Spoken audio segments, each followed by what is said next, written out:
तो साथियों नमस्कार, एक बार फिर से हमारे साथ हैं चंदन जी और एनएलएम योजना पर आधारित वीडियो को पार्ट 2 है ये।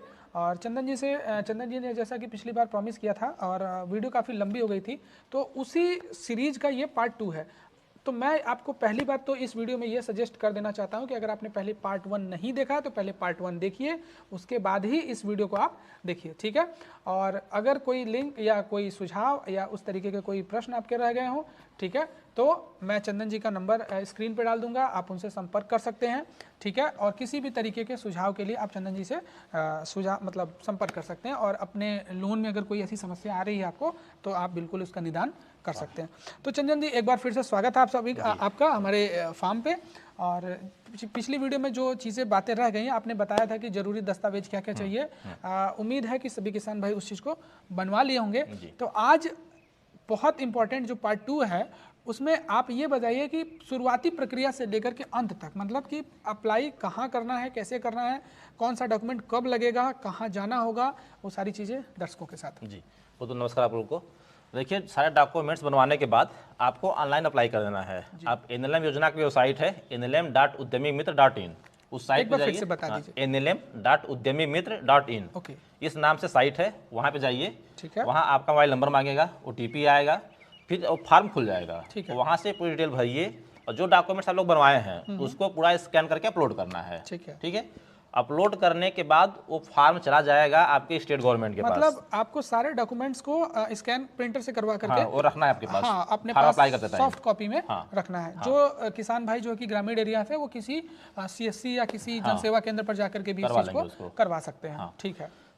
अप्लाई करने के बाद आपका फॉर्म चला जाएगा स्टेट गवर्नमेंट के पास और आपको स्टेटस दिखाएगा SIA पेंडिंग लिखा रहेगा, SIA पेंडिंग, ठीक है। वहां जाने के बाद लगभग 1 महीने का टाइम लगता है। वो लोग आपका डॉक्यूमेंट्स पूरा चेक करेंगे, यदि कोई कमी रहेगी तो आपको मैसेज आ जाएगा और SIA रिटर्न लिख जाएगा। जहाँ SIA पेंडिंग लिखा था वहाँ SIA रिटर्न लिख जाएगा और नीचे लिखा रहेगा कि आपका डॉक्यूमेंट्स में कहाँ कमी है, किस डॉक्यूमेंट्स में क्या कमी है, वो भी लिखा रहेगा मैसेज में। यदि सब कुछ सही है तो उसको फॉरवर्ड कर देंगे। ठीक है। फॉरवर्ड करने के बाद आपका फॉर्म बैंक में आ जाएगा। ठीक है, मैं यहाँ आपको 1 मिनट ये रोकूंगा कि जब अगर SIA रिटर्न आ जाता है और आपको ये पता चल जाता है कि हमारे किस दस्तावेज में कमी है, तो उसको क्या दोबारा सुधारने का मौका मिलेगा? हाँ बिल्कुल, चाहे जितनी बार वापस आए हो। ठीक है। जब फिर रिटर्न आएगा वो मैसेज आ जाएगा, तो आप उस डॉक्यूमेंट को फिर से सही कराइए और फॉर्म को एडिट करके वो डॉक्यूमेंट फिर से अपलोड कर दीजिए। ठीक है, तो आपका सही हो जाएगा। अगली बार भी 1 महीने का ही समय लगेगा या नहीं? तो ऐसा नहीं है, जरूरी नहीं है। हाँ, मतलब कम समय में भी पूरे राज्य से आप फॉर्म जा रहे हैं तो एक लाइन से सीरियल से चेक करते हैं। ठीक है। आपका नंबर आ जाएगा तो फॉरवर्ड कर देंगे। ठीक है। यदि आपका सब कुछ सही रहा ओके, तो फॉर्म वहाँ से फॉरवर्ड होकर बैंक को चला जाएगा, आपको भी मेल आ जाएगा और बैंक को भी मेल आ जाएगा। और वहाँ जाने के बाद फिर आपको बैंक में मिलना है जाकर के बैंक। हाँ, कि हमारा फॉर्म आज हम अप्लाई किए थे, फॉरवर्ड होके बस आपके बैंक आ गया है। ठीक है। और मेल में लिखा रहेगा कि इस ब्रांच में, इस बैंक में मतलब गया हुआ है। ठीक है। सब कुछ मेंशन रहता है उसमें, सब कुछ उसमें डिटेल रहेगा। हाँ, आपने मेल, आपको जो मेल आएगा आप उसका प्रिंट आउट कराइए, उसको लेके बैंक में जाके दिखाइए साफ साफ, कोई धोखे वाली बात नहीं रहेगी इसमें। वहाँ से फिर बैंक को क्या करना है, बैंक फिर एक बनाएगा सैंक्शन लेटर। जो आपका लोन अमाउंट हम 8 लाख की बात किए थे, जी। सिर्फ उसी अमाउंट का, क्योंकि जो बैंक को फॉरवर्ड होगा ना तो उसमें लिखा रहेगा 8 लाख कि इतने लाख रुपए का इनका लोन है, आपको इतने का बनाना है जी। तो बैंक को जो प्रक्रिया होगी उसको बैंक फॉलो करेगा और उतने लाख रुपए का आपको सैंक्शन लेटर बनाएगा। और सैंक्शन लेटर बनाने के बाद जिस साइट पे उनको फॉर्म आया है उसी पे सैंक्शन लेटर स्कैन करके अपलोड करना है और हार्ड कॉपी आपको दे देंगे। तो ये सैंक्शन लेटर बैंक अपलोड करेगी या हमें फिर से CSC पर जाके करना? नहीं, ये बैंक का काम है। अच्छा, ये बैंक का अपना लॉगिन पोर्टल होता है, ये सब बैंक को पता है। ओके, उनका लॉगिन ID, लॉगिन पासवर्ड होता है, वो बैंक के पास है जी। तो अपने उसी लोग ID से लॉगिन करके सैंक्शन लेटर स्कैन करके मतलब किसान भाई को कहीं जाने की जरूरत नहीं है, वो बैंक में, ये बैंक का काम है। ये बैंक का काम है, बैंक इसको खुद देखेगी। बिल्कुल, ठीक है। और वहाँ अपलोड करने के बाद उसका हार्ड कॉपी आपको दे देगी, सैंक्शन लेटर जो रहेगा आपको दे देगी। उसको आपको ले जाना है अपने डिपार्टमेंट में, पशुपालन में जमा कर देना है। ठीक है। फिर आप अपना लॉगिन करके वेबसाइट पे अपने नंबर से स्टेटस चेक करेंगे तो उसमें लिखा रहेगा SLEC। हाँ, ठीक है। SLEC पेंडिंग आएगा। तो SLEC पेंडिंग का मतलब आपका फॉर्म फिर से स्टेट गवर्नमेंट को चला गया है। ठीक है। तो स्टेट गवर्नमेंट का क्या होता है, ये सेकंड स्टेप है। हाँ, ये थर्ड है। अच्छा, ये SIA हुआ, हाँ, फिर बैंक से अप्रूवल हुआ, फिर ये थर्ड में गया, ये थर्ड स्टेप। हाँ, SLEC में गया है। SLEC थर्ड स्टेप हो गया। हाँ, वहाँ पे जाने के बाद फिर पूरे स्टेट से देखिए फॉर्म जाते रहते हैं, वहाँ पे इकट्ठा होते रहते हैं।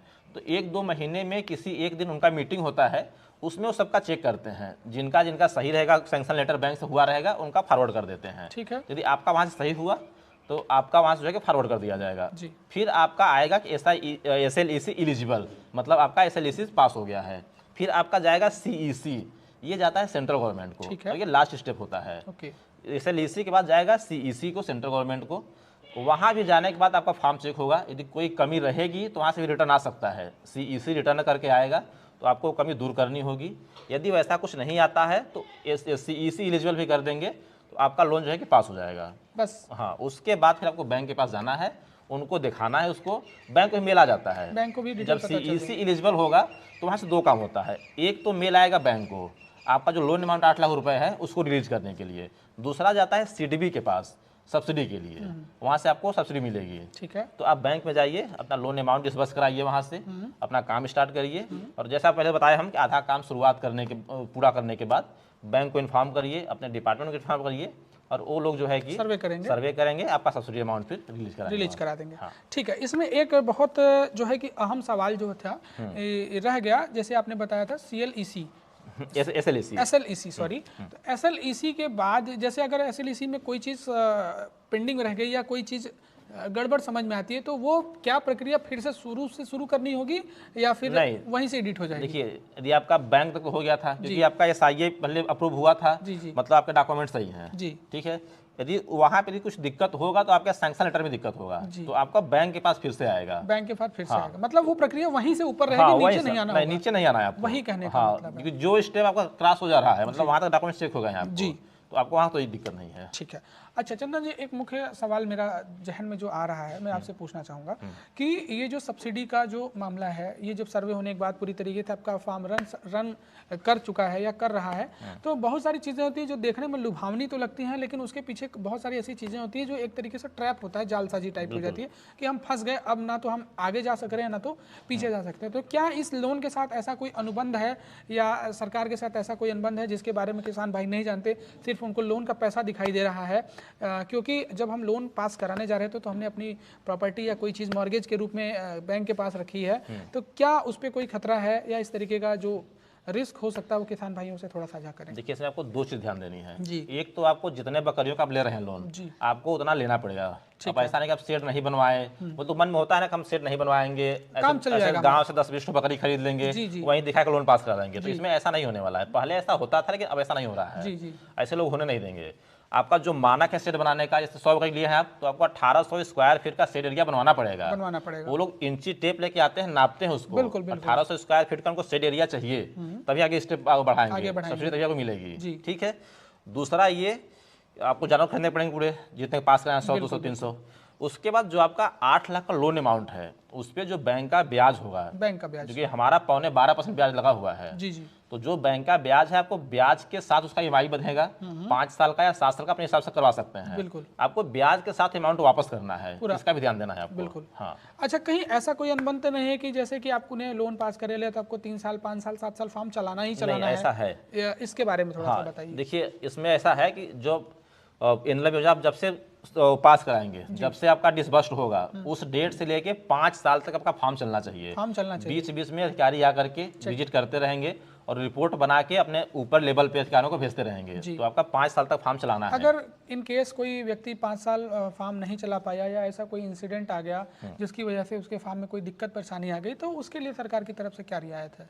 रियायत देखिए कुछ नहीं है उसमें। सरकार जब आपको लोन डिसबर्स करती है, उससे पहले 2 आपसे वो स्टाम्प पेपर पे लिखवा लेती है, एक सिक्योरिटी टाइप से, कि आप इस पैसे का कोई मिसयूज नहीं करेंगे। यदि 5 साल से पहले फॉर्म को बंद कर रहे हैं तो इस मिसयूज कर रहे हैं, ऐसा कुछ कर रहे हैं, यदि मानक हिसाब से नहीं चल रहे हैं, तो जो आप सब्सिडी अमाउंट पाए हैं उसके हिसाब से जो आप जिस बैंक से लिए हैं उस बैंक का जितना इंटरेस्ट रेट होगा, आप उतने साल का जोड़ के उसको वापस करेंगे। ये भी है इसमें। हाँ, तो ये एक जो है कि बहुत मतलब हिडन पॉइंट है। हाँ, लोग इसको नहीं ध्यान देते हैं। इसको लोग नहीं ध्यान दे रहे हैं, सिर्फ लोन के चक्कर में सब्सिडी दिखता है, उनको आधा पैसा छूट मिल जाएगा। तो ये बहुत बड़ी बात है कि दोस्तों, मतलब कि अगर आप NLM योजना के तहत लोन उठा रहे हैं और अगर आप 5 सालों तक, 5 साल बताया आपने, कि अगर आप 5 सालों तक फॉर्म नहीं चला रहे हैं, सिर्फ लोन का पैसा खाने के चक्कर में पड़े हुए हैं, तो ये योजना आपके लिए बिल्कुल भी नहीं है। ठीक है। अगर आप इस चक्कर में है कि लोन का पैसा खा जाएंगे, या मतलब इस तरीके का दिमाग में कुछ चल रहा है, तो मतलब हाँ, वो पैसा कहीं मिसयूज कर देंगे, मिसयूज कर लेंगे या